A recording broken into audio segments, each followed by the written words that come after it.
السلام علیکم۔ میں ایک سچی اور انٹرسٹنگ کہانی لے کر آئی ہوں۔ میری اگلی کہانی اسی کو ملے گی جو میرے چینل کو سبسکرائب کرے گا۔ کہانی شروع کرتے ہیں۔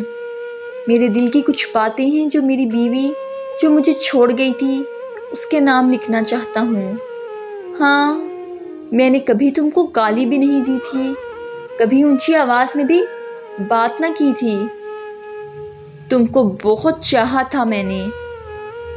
کون کہتا ہے مرد بے وفا ہوتا ہے؟ ضروری تو نہیں مرد سب ایک سے ہوں، ضروری تو نہیں مرد پتھر دل ہوتے ہوں۔ مجھے دیکھو، تسبیح پہ تمہارا ورد کرتا تھا۔ تم بہت خوبصورت تھی مجھ سے۔ میں جانتا تھا میں تمہارے قابل نہیں ہوں، پھر بھی میں نے تمہارے لیے سب کچھ کیا۔ مجھے سمجھ نہیں آتا میری محبت میں کہاں کمی رہ گئی تھی۔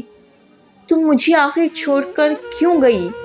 تمہاری ایک ایک چیز میں نے سنبھال رکھی ہے۔ تم کو یاد ہے جس کپ میں تم چائے پیتی تھی، وہ کپ آج بھی میرے پاس محفوظ ہے۔ تمہاری پرفیوم کی خوشبو آج بھی میرے کمرے سے مہکتی ہے۔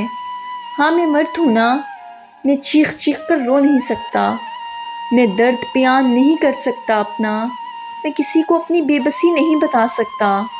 تمہارا چھوڑ جانا، خدا کی قسم مجھے آج بھی یقین نہیں ہوتا تم مجھے چھوڑ گئی ہو۔ تمہیں مجھ سے شکایت کیا تھی بھلا؟ مجھے تو یہ بھی یاد نہیں۔ میں تو بے وفا بھی نہ تھا، پھر بھی چھوڑ گئی نا تم۔ ہاں، بس تمہارے خواب میری اوقات سے بڑے تھے۔ تم سب سے اونچا اڑنا چاہتی تھی اور میں تم کو پردے میں رکھنا چاہتا تھا۔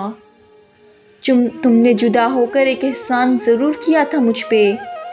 مجھے سکھایا تھا کسی کو اتنا نہ چاہو کہ وہ تم کو تمہارا بھی نہ رہنے دے، کسی کو اتنا قریب نہ لاؤ کہ وہ تم کو تم ہی سے دور نہ کر دے۔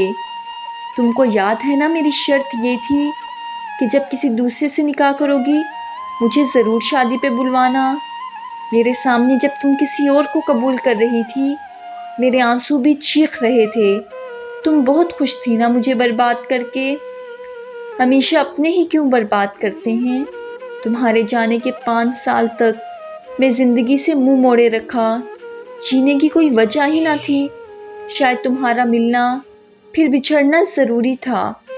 ہاں، آج میں اپنی زندگی میں کامیاب ہوں۔ جو آج میری ہمسفر ہے نا، وہ میرے کندھے پہ سر رکھ لینے پہ ہی خوش ہو جاتی ہے، وہ میرے سینے لگ کر جینے لگتی ہے۔ تمہارا واٹس ایپ میسج مجھے ملا تھا، اب کیوں روتی ہو؟ بچھڑنے کا فیصلہ تو تمہارا تھا نا۔ تم نے بہت غرور سے کہا تھا تم کو اپنی جوتی کے نوک پہ رکھتی ہوں۔ پاگل، کاش جوتی کے نوک پہ ہی رکھ لیتی، چھوڑ کر تو نہ جاتی نا۔ تمہارے آخری میسج کا ایک ایک لفظ یاد ہے مجھے کہ میں تم کو چھوڑ کر سوچتی تھی بہت خوش رہوں گی، جس نے مجھے بڑے بڑے خواب دکھائے تھے، جو کہتا تھا دنیا کی ہر خوشی دوں گا، جو کہتا تھا بڑا گھر بڑی گاڑی سب کچھ ہے میرے پاس، جو کہتا تھا نوکر چاکر ہیں گھر میں، جو کہتا تھا تمہاری آنکھ میں آنسو تک نہ آنے دوں گا۔ آج میں 10 دن سے سخت بیمار ہوں، اس نے ایک بار بھی میرا حال نہیں پوچھا۔ میرے آنکھوں کے سیاہ ہلکی سے نظر نہیں آتے۔ مجھے پیسہ دولت کچھ بھی نہیں چاہیے، مجھے بس اب وہ اہمیت چاہیے جو تم مجھے دیتے تھے۔ بارش میں تمہارے ساتھ بھیگنا مجھے بے چین کر دیتا ہے، میرے درد پہ تمہارا بے حال ہو جانا مجھے تڑپا دیتا ہے۔ میں واپس تمہارے پاس آنا چاہتی ہوں، میں اس رنگین جہنم سے نکلنا چاہتی ہوں۔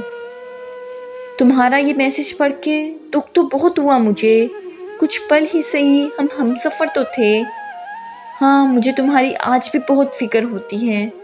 ہاں، آج بھی نماز میں تمہارے لیے دعا کرتا ہوں، لیکن اپنا میرے دل میں وہ محبت ہے تمہارے لیے، نہ وہ چاہت نہ وہ احساس۔ خدا کرے تم کو سکون ہو جائے۔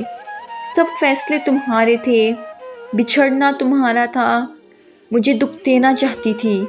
تمہارے دکھ میں نے 5 سال جھیلے تھے، اور ہاں، میں نے تمہارا میسج اپنی بیوی کو پڑھایا تھا، وہ بھی ایک عورت ہے، اس نے ہاتھ اٹھا کر تم کو دعا دی تھی۔ پھر میرے سینے لگ کر سو گئی۔ مرد ہر بار قصوروار نہیں ہوتا۔ یہ تھی میری آج کی سٹوری۔ مجھے امید ہے کہ آپ کو پسند آئی ہوگی۔ پلیز لائک کریں، کمنٹ کریں اور اپنے دوستوں میں زیادہ سے زیادہ شیئر کریں۔